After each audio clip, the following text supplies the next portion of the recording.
দেশে দিয়ে একাধিক ভাষণে আমি বলেছি, চলতি বছরের ডিসেম্বর থেকে আগামী বছরের জুনের মধ্যে দেশে ত্রয়োদশ সংসদ নির্বাচন অনুষ্ঠিত হবে। সেই নির্বাচন যেন সুষ্ঠু ও শান্তিপূর্ণ উপায়ে অনুষ্ঠিত হয়, সেজন্য পুলিশ সদস্যদের ভূমিকা খুবই গুরুত্বপূর্ণ। নির্বাচনে সকল প্রতিদ্বন্দ্বী প্রার্থীর প্রতি সমান আচরণ ও ভোটাররা যাতে নির্ভয়ে নির্বিঘ্নে নিজেদের ভোটাধিকার প্রয়োগ করতে পারে, সেই পরিবেশ নিশ্চিত করা আপনাদের এবং আমাদের সর্বোচ্চ দায়িত্ব। মনে রাখবেন, কোনো ব্যক্তি যদি অন্যায় বা অনিয়মের মাধ্যমে নির্বাচিত হয়, সে ব্যক্তির দ্বারা ন্যায় প্রতিষ্ঠা সম্ভব নয়। সুতরাং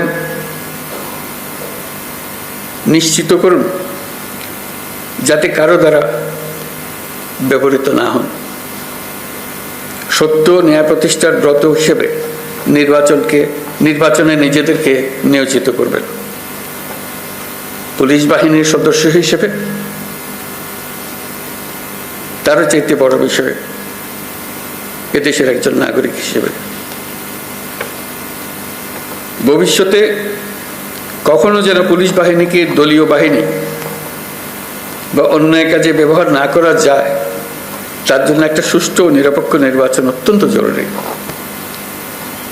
নির্বাচনের আগের সময়টা অনেক কঠিন সময়। আপনাদের সজাগ দৃষ্টি রাখতে হবে পরাজিত শক্তি যেন কোনোভাবেই দেশকে অস্থিতিশীল না করতে পারে।